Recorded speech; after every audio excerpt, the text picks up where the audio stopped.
Bonsoir, on poursuit notre voyage dans la nuit rennaise. Derrière moi, un bâtiment qui reste éclairé du coucher du soleil jusqu'au lever. C'est le bâtiment de Ouest France, le premier quotidien français. 51 éditions, 750 000 exemplaires. À l'intérieur, journalistes, techniciens, ils sont à l'œuvre presque toute la nuit. 21h, ambiance calme et studieuse à la rédaction du journal. Les pages d'info générales ont déjà été en grande partie composées. Les rotatives vont commencer à tourner dans moins d'une heure. Tu crois que ça vaut une brève dans le journal quand même? Peut-être, ouais. Il aurait fallu que tu aies l'automobile. Les premières éditions du journal, à destination de la Normandie, seront imprimées dès 23h. T'as bien des éditions normalement où de toute façon t'as l'automobile ici. Pour le reste, il faut rester en veille. L'actualité ne s'arrête pas, sur le web bien sûr, mais aussi pour le journal.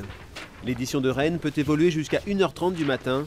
C'est le rôle de celui qu'on appelle l'homme de nuit. Il y a eu des cas récents assez importants, comme la mort de Christophe de Margerie qui est survenue vers minuit et demi, ou alors plus récemment les militaires français tués en Espagne à 22h. Il n'y avait qu'un Français dans le bilan des morts et à 22h30 on a appris qu'il y avait 9 Français. Et donc il faut changer beaucoup de choses. Plus on approche du bouclage, plus effectivement on est tendu, attentionné sur ce qu'on fait. C'est des moments forts parce qu'on est en contact avec l'actualité. Il faut faire des choix, il faut les faire rapidement parce qu'on ne peut pas se permettre de reculer les horaires. Donc c'est des moments professionnels qui sont des moments toujours intenses et toujours riches. À l'imprimerie, c'est beaucoup plus brillant.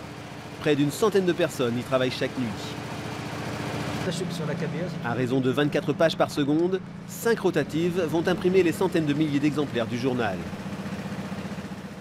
Une fois imprimés, les journaux sont triés et répartis dans les camions. Pour le chauffeur-livreur, une longue nuit s'annonce. Il faut respecter ses heures de sommeil, son quota de sommeil dans la journée, quoi. Après, bon, ça se passe très bien. Hein. Là, vous allez où? À Caen. C'est combien d'heures de route, ça? Il faut 2h15. Après, bon, on fait les différents dépôts et puis on revient. Il y a un peu plus de 5 heures de route en tout. C'est parti.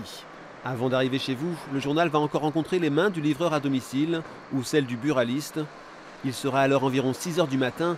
À la rédaction de Ouest France, de nouveaux journalistes sont arrivés pour préparer le journal du lendemain.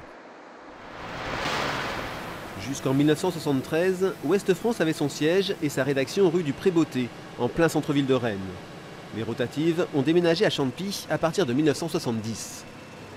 Les rouleaux de papier sont en place et par un simple geste du rotativiste, l'énorme masse de sa machine va s'ébranler en un mouvement qui s'accélérera régulièrement pour atteindre la cadence fantastique de 50 000 exemplaires à l'heure, soit 14 à la seconde. La blanche et sinueuse masse se tord, rampe et se glisse vers les salles d'expédition.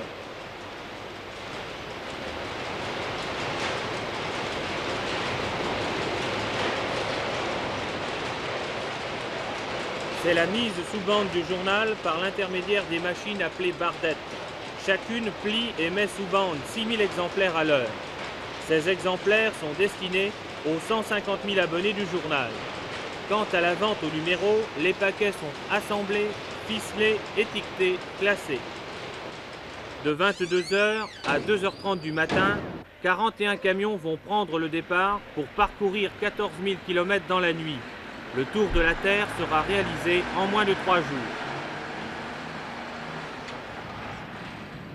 Pendant que vous dormez en paix, tout ce qui s'est passé dans le monde, du plus grand événement jusqu'au plus petit fait divers, tout vous sera relaté grâce à l'énorme travail de 3000 correspondants et de 1539 personnes qui travaillent à temps complet pour vous offrir à votre réveil cet informateur ponctuel et familier qui s'appelle Ouest France.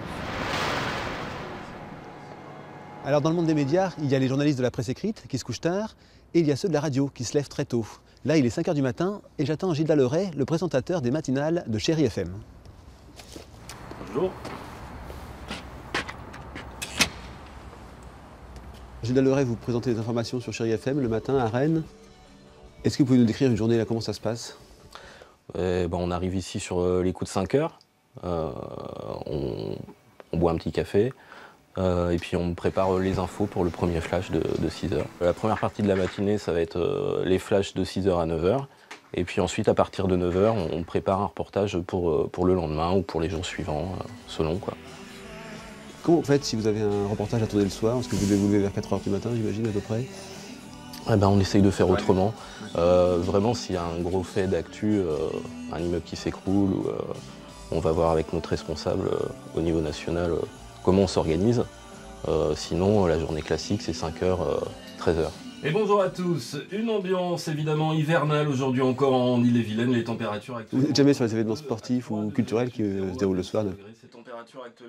Parfois à titre personnel, sinon non, enfin quand un événement culturel, je sais pas comme les transmusicales, on peut faire les reportages à l'avance en fait, en journée, le matin, voilà, ça demande juste un peu d'organisation. C'est pas trop dur de travailler la nuit, ou du moins si tôt le matin? Le plus dur c'est de se lever, mais une fois qu'on est levé, ça passe très vite. C'est l'avantage un petit peu du matin. L'impression un peu d'avoir finalement 2 journées dans la même journée. Et puis c'est un rythme à prendre, ça va faire un peu plus de 15 ans que je fais ça et je préfère à une journée classique. On est obligé de se coucher tôt quand même? Je suis pas un couche-tôt, donc on fragmente un peu le sommeil. Moi généralement je me couche pas avant 23 h minuit, donc ça me fait une petite nuit de 4 heures quoi. Et après le déjeuner, le midi, généralement je fais une grosse sieste. Je fais pas des siestes de 20 minutes, je fais plutôt un cycle ou 2 cycles en entier, je redors 3-4 heures. Eh bien merci beaucoup Gilles Dalleret et bon courage. Voilà, il est 7 h moins le quart, le jour va bientôt se lever. Demain, nous partirons dans le monde de la fête, à Rennes. Avant, retrouvez tous nos reportages sur bretagne.france3.fr.